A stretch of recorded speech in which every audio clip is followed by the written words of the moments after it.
Are you tired of that whiplash you get from science news? One day coffee is a superfood, the next it's basically poison. Well, in this explainer, we're going to arm you with a kind of BS detector for scientific studies. By the end, you'll have the tools to see right past the headlines and understand what the research is really telling you. I mean, we've all seen this, right? One week, red wine is a miracle for your heart. The next week, it's terrible for you. A new diet is the secret to a long life. Until, another study comes out saying the exact opposite. It's enough to make you want to just throw your hands up and ignore it all. But here's the secret. The problem isn't that scientists are just constantly changing their minds.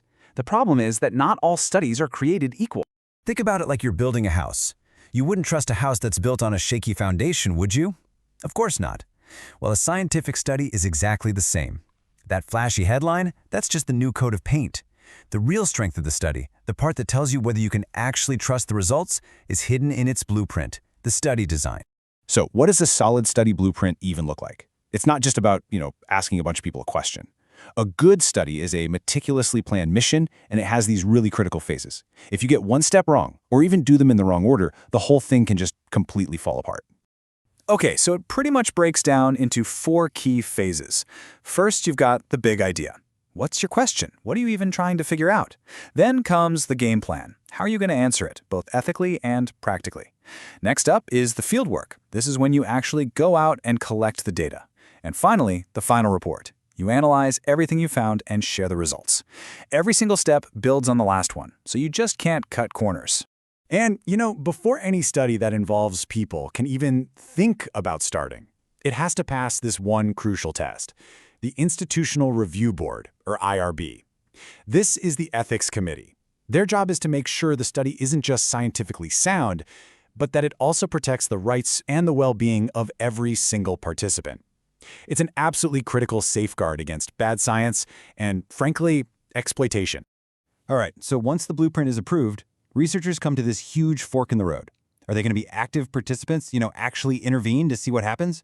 Or are they going to be passive observers just watching the world unfold? This one choice, right here, determines the entire type of study they can run and the kind of questions they can actually answer. So as you can see, there are 2 main paths here.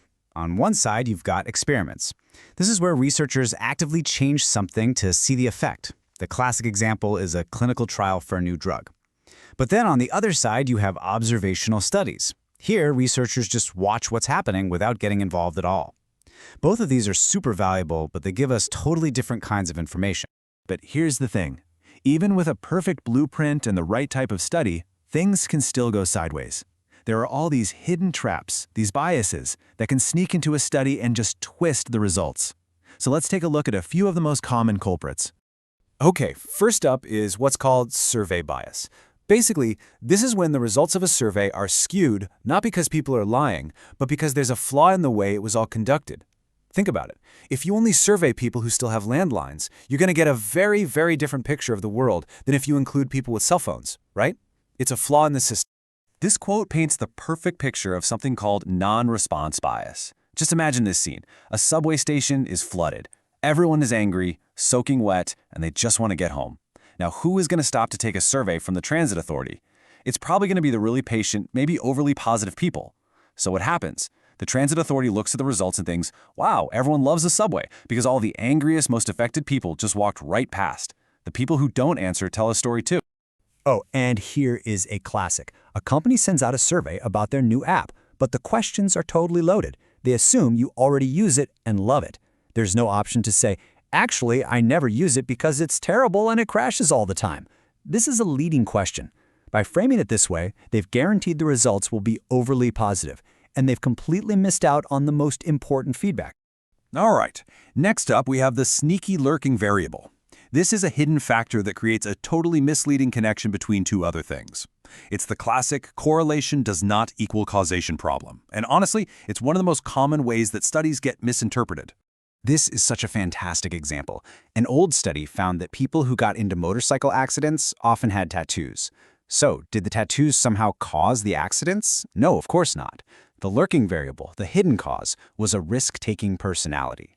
See, that personality type makes someone more likely to get a tattoo and more likely to do something risky like ride a motorcycle. The tattoos and the accidents were just 2 symptoms of the same hidden cause. And this exact same problem messed up early research on alcohol and lung cancer. The data showed a link between the two, but researchers were missing the real culprit: smoking. It turns out that heavy drinkers are often heavy smokers, so the alcohol was just tagging along with the true cause. It's a perfect example of why you have to be so careful and consider all the possible factors. Okay, so now that we've seen all the ways a study can go wrong, let's bring it all together. Let's talk about how you can actually use this knowledge in your everyday life.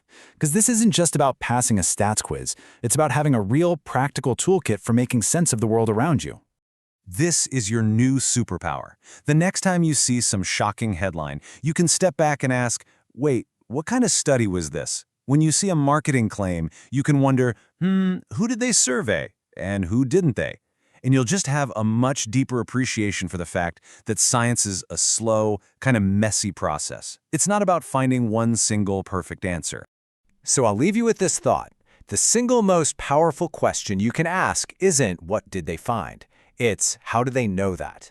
Because now you actually have the tools to start figuring out the answer for yourself.